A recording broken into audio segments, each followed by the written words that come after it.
अगर हम शिखर अचीव कर ले तो उससे ऊपर जाएंगे कैसे? तो शिखर से ऊपर जाना है तो कोई कंपटीशन खड़ी करनी पड़ती है। अभी एनईपी ने अमरीश भाई कंपटीशन खड़ी की, अब देश वालों के साथ कंपटीशन नहीं है। ये 5 जो यूनिवर्सिटी मुंबई में आई है, तो 2-3 साल के बाद ऐसे ही किसी कार्यक्रम में जब हम धर्मेंद्र जी को बुलाएंगे, उस समय हम एक एनालिसिस करेंगे कि इन यूनिवर्सिटी की तुलना में अभी आप कहाँ खड़े हैं, या आपकी तुलना में नहीं, ये भी हो सकता है और मुझे पूरा विश्वास है, मैंने आपकी क्षमता को जानता हूं, ये भी हो सकता है कि इन यूनिवर्सिटी को एनालिसिस करना पड़ेगा कि हम आपकी तुलना में कहाँ खड़े हैं। अपेक्षा यही है कि उनको ये तुलना करनी पड़े।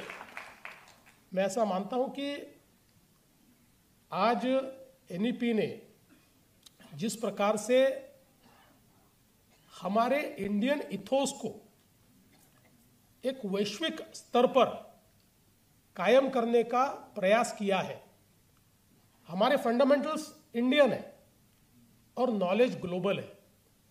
क्योंकि हम लोग हमेशा ये कहते हैं कि ज्ञान जहां से आता है उसको लेना चाहिए, उसको ग्रहण करना चाहिए।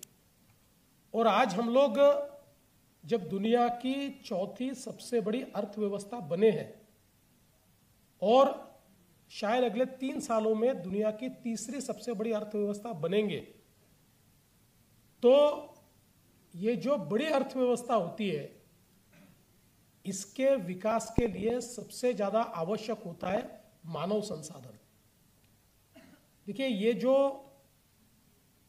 21वीं सदी है, इस 21वीं सदी में जो हमारा कैपिटल है वो पैसा नहीं है, ह्यूमन कैपिटल ज्यादा इंपॉर्टेंट है। एक समय ऐसा होता था कि संसाधनों को देखकर वहां पर इंडस्ट्री जाती थी, अब संसाधनों को देखकर नहीं जाती। अब इंडस्ट्री मानती है कि संसाधन तो कहीं पर भी आएंगे, मानव संसाधन कहाँ है, वर्कफोर्स कहाँ है, ह्यूमन कैपिटल कहाँ है। जहां ह्यूमन कैपिटल है, जहां मानव संसाधन है, जहां वर्कफोर्स है और जहां इनोवेशन है, वहां पर बिजनेस जाता है, वहां इंडस्ट्री जाती है, वहां पैसा जाता है। इसलिए आज सबसे आवश्यक यह है कि तीसरी अर्थव्यवस्था, फिर दूसरी अर्थव्यवस्था और 2047 का विकसित भारत तैयार करने के लिए हम लोग देश में सर्वोत्तम मानव संसाधन तैयार करें, बेस्ट वर्कफोर्स तैयार करें